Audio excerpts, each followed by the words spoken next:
नमस्कार, मैं मुन्ना राजपूत बुंदेली भास्कर में आपका स्वागत है।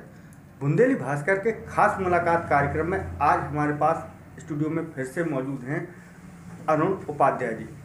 इसके पूर्व भी अरुण उपाध्याय जी से बुंदेली भास्कर के खास मुलाकात कार्यक्रम में एक बार और चर्चाएं हो चुकी हैं। आज पुनः इनसे कुछ बिंदुओं को लेकर हम इनसे चर्चा करेंगे, क्योंकि राजनगर विधानसभा क्षेत्र में अरुण उपाध्याय जी किसी पहचान के मोहताज नहीं हैं। इनके द्वारा तिरंगा यात्रा एवं विभिन्न प्रकार की कई यात्राएं और कई आंदोलन ऐसे किए गए हैं जिनसे ये हमेशा चर्चाओं में देखे गए हैं। कई मुद्दों को लेकर राजनगर विधानसभा क्षेत्र के संबंध में हम चर्चा करेंगे। तो अरुण उपाध्याय जी, हमारे इस कार्यक्रम में आपका बहुत बहुत स्वागत है। भैया आप वैसे तो पेशे से एडवोकेट हैं और एडवोकेट होने के साथ साथ आप राजनीतिक क्षेत्र में और सामाजिक क्षेत्र में कई बार आप देखे गए हैं और कई ऐसे आपने यात्राएं की हैं और आंदोलन किए हैं जिनकी वजह से आप हमेशा सुर्खियों में देखे गए हैं। जब यदि हम बात करते हैं तो जनपद चुनाव भी जब हुआ था इस बार, अभी यहाँ का मध्य प्रदेश का पंचायत चुनाव, तो जनपद चुनाव में भी आपकी काफ़ी बिंदुओं को लेकर आप सुर्खियों में देखे गए थे। राजनगर विधानसभा क्षेत्र में वर्तमान राजनीतिक परिवेश आपको कैसा दिखाई दे रहा है अभी हाल में? देखिए, अभी हाल बात जातीय संघर्ष राजनगर विधानसभा के अंदर एक जो उत्पन्न हो रहा है, ये बहुत ही चिंतनीय और दयनीय भी है। ये सबके लिए चिंतनीय है, सब समाजों के लिए, इस संगठन के लिए, किसी एक संगठन के लिए चिंतनीय नहीं है, किसी एक व्यक्ति के लिए, ये आने वाले भविष्य के लिए चिंतनीय है। इसलिए जातीय संघर्ष खत्म होना चाहिए।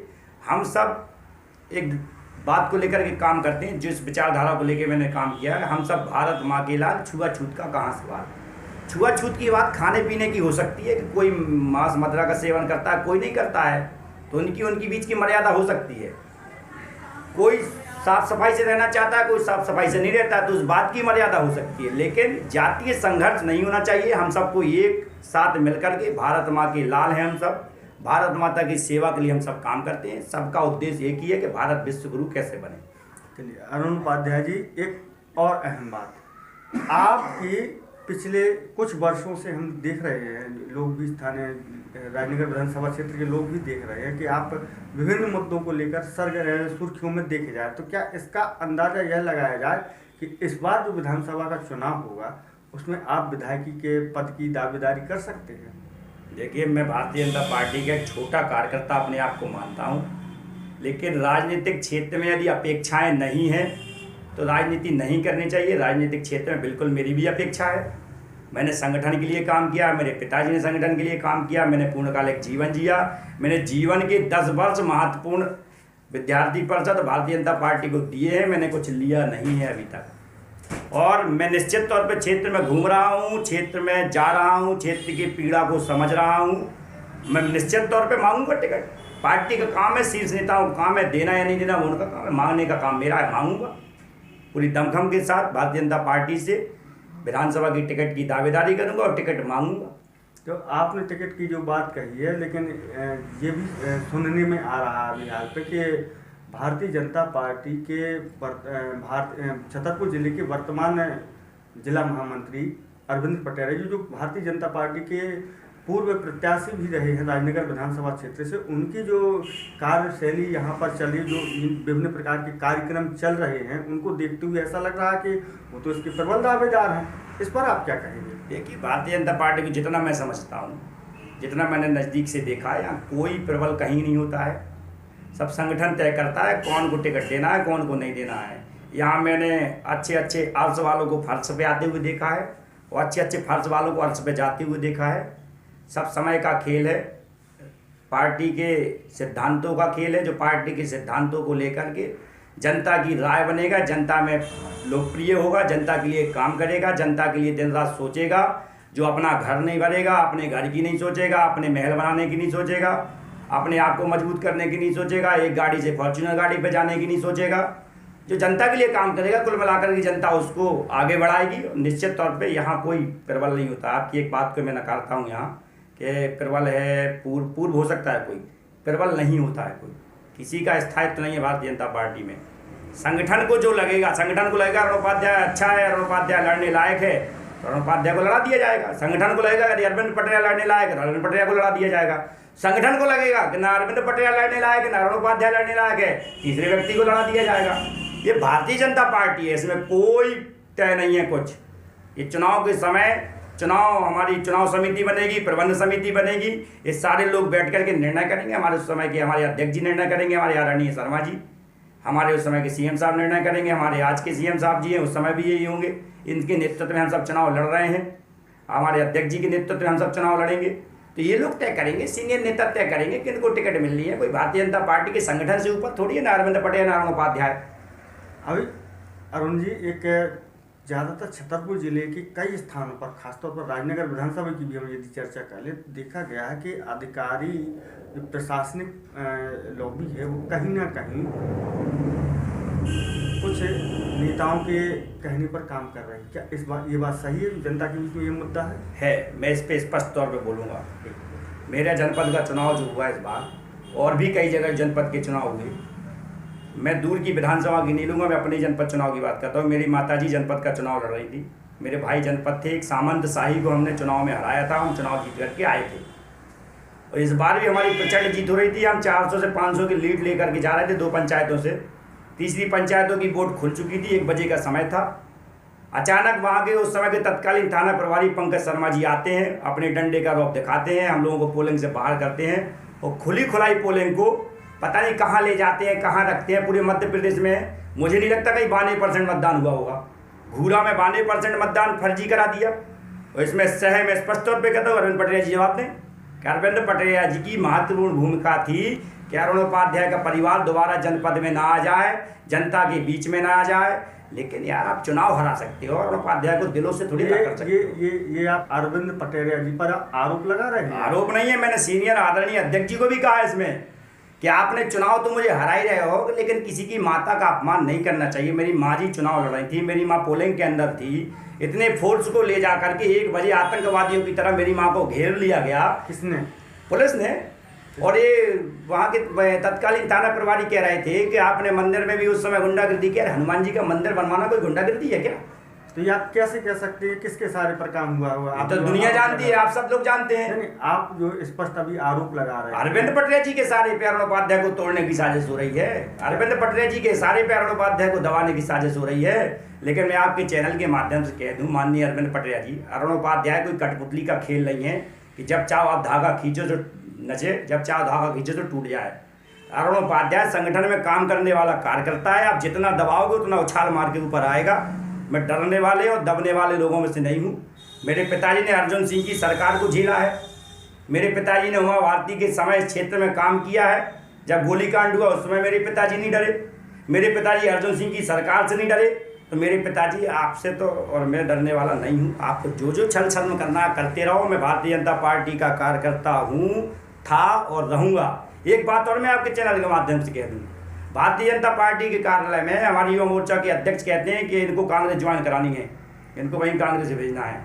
तो कोई किसी को कहीं नहीं भेजता है, ना कोई किसी को कहीं हटाने वाला है। अभी आप युवा मोर्चा के अध्यक्ष पर आरोप लगा रहे हैं? हाँ, है ना, बिल्कुल है। मेरे पास इसके प्रमाण हैं, मेरे पास इसके प्रमाण हैं और रिकॉर्ड है। तो युवा मोर्चा जी के अध्यक्ष जी ने किन किन लोगों के बीच में कहा है, मैंने मंदिर का उद्घाटन किया।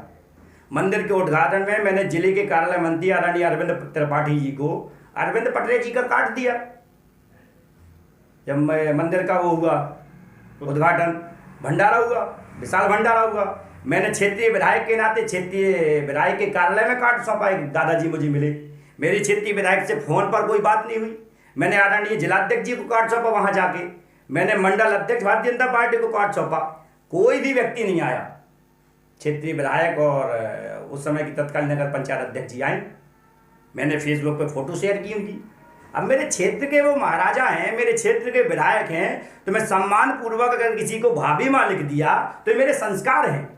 इसके आपने अंदाजा लगाया कि तो कांग्रेस में जाने वाले हैं, ये उनको बुला रहे। तो मैंने आपको भी तो बुलाया था।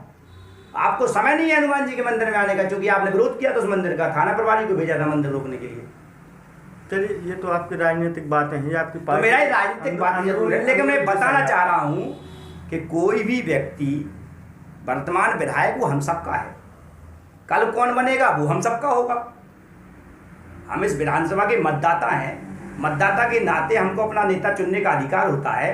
तो विधायक सबका है। मुख्यमंत्री है भारतीय जनता पार्टी सरकार, लेकिन वो कांग्रेस का ही मुख्यमंत्री है, हाथी वालों का भी है।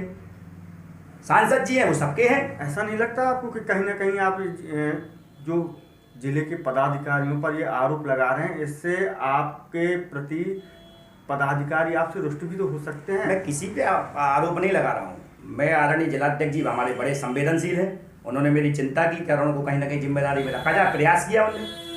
हमारे किसान मोर्चा के जिलाध्यक्ष जी ने प्रयास किया कि इनको कहीं ना कहीं जिम्मेदारी में रखा जाए। लेकिन सिर्फ बात यही आती है कि मैं इस विधानसभा से बिलोंग करता हूँ, राजनगर से, जहाँ राजनगर से भस्मासुर जैसा एक राज चल रहा है कि ऐसे हाथ धरेंगे तो भस्म हो जाएगा। तो मेरे ऊपर हाथ धरा हुआ अभी भस्मासुर आपका, सुबह में भस्म हो जाता हूँ, लेकिन वो भस्म कर नहीं पाते, मैं फिर प्रकट हो जाता हूँ। लेकिन वो मुझे निश्चित तौर पर संगठन में जिम्मेदारी आने से बचा दूर कर देते हैं, क्योंकि उनका एक डायलॉग रहता है, मैं इस्तीफा लिख दूंगा इनको जिम्मेदारी दोगे। तो बताएं ना मुझे कि मैं किसान मोर्चा का पदाधिकारी बन रहा था, अरविंद पटरिया जी को क्या आपत्ति थी कि राजनगर विधानसभा से एक व्यक्ति को किसान मोर्चा में नहीं रखा जिले में मेरे कारण? ये आप कैसे कह सकते हो कि अरविंद पटरिया जी के माध्यम से ये आपत्ति आई थी? मुझे सीनियर मेरे नेताओं ने कहा कि आप उस विधानसभा से ना होते तो मैं आज आपको बना देता। जिले के मुझे महत्वपूर्ण लोगों ने कहा कि आप उस विधानसभा से बिलोंग करते हो, मैं निर्णय नहीं कर पाता। और हो सकता है किसी और ने कहा हो, नहीं, देखो मैं स्पष्ट तौर पर गलतफहमी इसलिए नहीं हो सकती है क्योंकि मैं एक संगठन का कार्यकर्ता रहा हूँ। मैं कोई नया नवेला कार्यकर्ता नहीं हूँ कि मैं नया आया हूँ तो मुझे कोई भी कान भर दे, मुझे कोई भी बहला दे, फुसला दे। मैंने एक निचले स्तर से काम करके आज अपना नाम बनाया है, संगठन में एक और समाज के बीच में पहचान बनाई है। इसलिए मैं बड़े ईमानदारी पूर्वक और बड़े उससे कह रहा हूँ विनम्रता पूर्वक कि आदरणीय अरविंद पटरिया जी को हमसे आपत्ति होती है। इसलिए भी होती है कि वो इस क्षेत्र के अंदर एक ब्राह्मण नेता के नाते कार्य करते हैं, तो दूसरा कोई ब्राह्मण नेता सक्षम नेता ना तैयार हो जाए जो संगठन में पकड़ रखता हो, जो संगठन में पहचान रखता हो। इस कारण से वो मुझे दबाते हैं। चलिए, आपके अन्य मुद्दे, इसमें आपका दर्द भी काफ़ी देखने को मिल रहा है। इन मुद्दों को और भी हम इन बातों को लेकर दूसरा प्रोग्राम आपके साथ करेंगे। एक बात यह कि आप भारतीय जनता पार्टी के कार्यकर्ता होने के नाते राजनगर विधानसभा क्षेत्र में तिरंगा यात्रा को लेकर, खासतौर पर राजनगर विधानसभा क्षेत्र ने पूर्व में भी देखा था, जो आपके यहाँ से पन्ना से लेकर के जुगल किशोर जी से लेकर के और कश्मीर के लाल चौक तक आपने एक तिरंगा यात्रा की थी। उस समय आप काफ़ी चर्चा में देखे गए, आपकी काफ़ी लोगों ने सराहना की थी, और इस बार भी आपको देखा गया है कि आप कई तिरंगा यात्रा पूर्व में कर चुके हैं राजनगर विधानसभा क्षेत्र में। तो क्या अभी भी राजनगर विधानसभा क्षेत्र के कुछ गाँव में आप और तिरंगा यात्रा कर सकते हैं? हाँ, मैं अगले महीने निकालने वाला हूँ। बमीठा मंडल से मैं प्रारंभ करके खजुराहो मंडल में अपनी इस यात्रा को समाप्त करूँगा। तो मेरा उद्देश्य मूल रूप से ये रहेगा गाँव के लोगों के साथ संपर्क, संवाद, और ये संपर्क नया नहीं होना है। पुराने संपर्क को कैसे मैं नया रूप दे सकूँ, क्योंकि मेरे पिताजी का उस क्षेत्र में बड़ा गहरा नाता है। उस क्षेत्र के पिताजी ने गांधीवादी तरीके से उस क्षेत्र के लिए संघर्ष किया, सड़क से लेकर के विधानसभा और अधिकारियों के केबिन तक लड़ाई लड़ी हैं। तो मैं उन संबंधों को पुनः से नए स्वरूप में लेकर के स्थापित करना चाहता हूँ। इसलिए मैं उस गाँव में जाऊँगा और लोगों से दिवाली की राम राम भी होगी, और हर गाँव में मेरा उद्देश्य भी है भारत माता की आरतियाँ गाँव के अंदर हो, भारत माता की जय, वंदे मातरम का गान गाँव के अंदर हो। जिन शहीदों के कारण हम आज़ाद भारत के नागरिक कहलाते हैं, उन शहीदों को श्रद्धांजलि, उन शहीदों के नाम, उन शहीदों के बारे में हमारी आज की पीढ़ी को पता चले। इन सब उद्देश्य को लेकर के मैं गाँव में जाता हूँ, गाँव में जाऊँगा। भारत माता की आरतियाँ मेरा उद्देश्य है कि इस राजनगर विधानसभा ही नहीं, इस बुंदेलखंड के अंदर मेरा उद्देश्य है कि हर गाँव में भारत माता की आरती हो। मैं इसके लिए प्रयासरत हूँ। इस तिरंगा यात्रा के संबंध में हमारे इस कार्यक्रम के माध्यम से हमारे दर्शकों से आप कुछ कहना चाहते हैं? मैं आपके दर्शकों से एक ही निवेदन करना चाहता हूँ, एक ही आग्रह करना चाहता हूँ कि भारत माता किसी एक की नहीं है, नारायण उपाध्याय की है ना किसी और की है। इसलिए तिरंगा यात्रा में सबको शामिल होना चाहिए, किसी के बहकावे में नहीं आना चाहिए, किसी की बातों में नहीं आना चाहिए, क्योंकि जो हमारे दिल में है, जो हमारे दिमाग में है, भारत माता के लिए कॉन्सेप्ट होना चाहिए कि हम सब भारत माँ के लाल, छुआछूत का कहाँ सवाल। इसलिए हम सबको एक भाव के साथ, एक रूप के साथ, समरसता की भावनाओं को लेकर के सभी समाजों को एक साथ मिलकर के तिरंगा यात्रा में आना चाहिए, और जितना जातीय संघर्ष है, जितना जातीय भेदभाव है, इन सबको मिटाते हुए एक नई दिशा में काम करते हुए राजनगर विधानसभा को ले जाना चाहिए। मैं हर उस व्यक्ति के साथ हूँ, हर उस मुद्दे के साथ हूँ जो राजनगर विधानसभा में तरक्की की बात करे, राजनगर विधानसभा में विकास की बात करे, राजनगर विधानसभा को उन्नति की ओर ले जाने की बात करे। मैं उस हर एक व्यक्ति और उस मुद्दे के साथ हूँ। चलिए, हमारे बुंदेली भास्कर एक और आपका जिले का भी मुद्दा चल रहा है आपका। हाँ, मैं उस पर भी कहना चाहूँगा। राजनगर विधानसभा क्षेत्र में जो 3 विधानसभाओं को मिलाकर राजनगर, महाराजपुर और चंदला, इनके कुछ तहसीलों को मिलाकर के लवकुश नगर में जिला बनाव की मांग चल रही है। इस मामले में आप क्या कहना चाहते हैं? देखिए, मैं इस मामले में स्पष्ट है मेरा कि लवकुश नगर जिला इसलिए भी बनना जरूरी है कि यहाँ के लोग सामाजिक, राजनीतिक, व्यवहारिक हर तरीके से पिछड़ जाते हैं। सर्वे का व्यक्ति छतरपुर तक पहुँचने में वहाँ की पृष्ठभूमि को समझ नहीं पाता है। हमारे उस कैन वाटर के पास का व्यक्ति छतरपुर की राजनीतिक, सामाजिक और व्यवहारिक माहौल को समझ नहीं पाता है। स्टैंडर्ड माहौल हो जाता है वहाँ पर। तो मुझे लगता है कि लवकुश नगर जिला बनेगा तो यहाँ का सामाजिक स्तर सुधरेगा, यहाँ का राजनीतिक स्तर सुधरेगा, यहाँ का व्यवहारिक स्तर सुधरेगा। जब सामाजिक, राजनीतिक और व्यवहारिक स्तर किसी क्षेत्र का सुधरता है, किसी स्थान का सुधरता है, तो वो स्थान निश्चित तौर पर उन्नति की ओर अग्रसर होता है और विकास के पथ पर आगे निकलता है। निवाड़ी जिला जो बना उसमें 1.5 विधानसभा है, जतारा और पृथ्वीपुर आदि टच होती है। मैं उस विधानसभा विस्तारक के नाते काम किया, तो यहाँ तो 3 विधानसभा का कॉन्सेप्ट है। तो मैं आपके चैनल के माध्यम से अपने संवेदनशील सांसद जी और आदरणीय मुख्यमंत्री जी से मांग करता हूँ और प्रार्थना करता हूँ कि इस जिले को, लवकुश नगर को जिला बना दिया जाए, जिससे इस क्षेत्र का भी विकास हो रहा है आपके नेतृत्व में, भारतीय जनता पार्टी की सरकार के नेतृत्व में, और तेज गति से विकास कैसे हो, इसलिए लवकुश नगर का जिला बनना अत्यंत आवश्यक है। चलिए, आप लवकुश नगर के जिला बनाने में लवकुश नगर के लोगों के साथ हैं।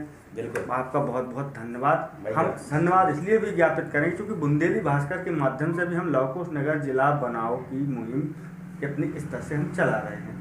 तो इस मुहिम में आप भी हमारे साथ कहीं न कहीं जुड़े दिखाई दे रहे हैं, आपका हमें समर्थन मिलता दिखाई दे रहा है। तो बुंदेली भास्कर के खास मुलाकात कार्यक्रम में चूँकि समय की हमारे पास कुछ सीमा निश्चित होती है, तो अरुण उपाध्याय जी से कई विषयों को लेकर चर्चा करना अब हमें लगता है कि लाजमी है, तो हम चर्चा भी करेंगे, लेकिन अन्य कार्यक्रम में हम अरुण उपाध्याय जी के साथ आगे आएंगे। तो आज के कार्यक्रम में बस इतना ही। तो आप हमसे जुड़े रहने के लिए लगातार हमें देखते रहें बुंदेली भास्कर। धन्यवाद।